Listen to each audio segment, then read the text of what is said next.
वज़ीर आला खैबर पख्तूनख्वा अली अमीन गंडापुर का हाथ से लिखा हुआ इस्तीफ़ा मौसूल हो गया। तहरीरी इस्तीफ़ा गवर्नर हाउस पहुंचा दिया गया। फैसल करीम कुंडी ने तस्दीक कर दी। गुफ्तगू में कहा, इस्तीफ़े पर 11 अक्टूबर की तारीख दर्ज है। मेरी कानूनी टीम वज़ीर आला खैबर पख्तूनख्वा के इस्तीफ़े का जायज़ा लेगी। पीर को दफ्तर जाकर इस्तीफ़े से मुताल्लिक फ़ैसला करूँगा। इस्तीफ़ा मंजूर किए जाने तक अली अमीन वज़ीर आला रहेंगे।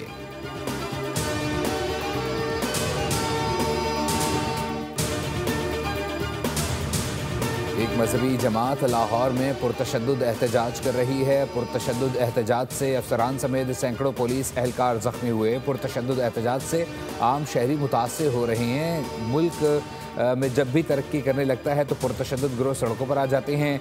DIG ऑपरेशन लाहौर फैसल कामरान की न्यूज़ कॉन्फ्रेंस कहा, मुजाहिरीन ने पुलिस थानों पर भी हमले किए, तोड़ फोड़ किए गए, गाड़ियों को नज़र आतिश किया गया।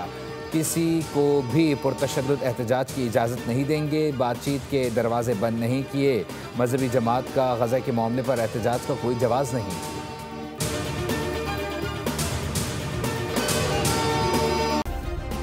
सब्सक्राइब करें और बेल दबाएं ताकि कोई खबर रह न जाए।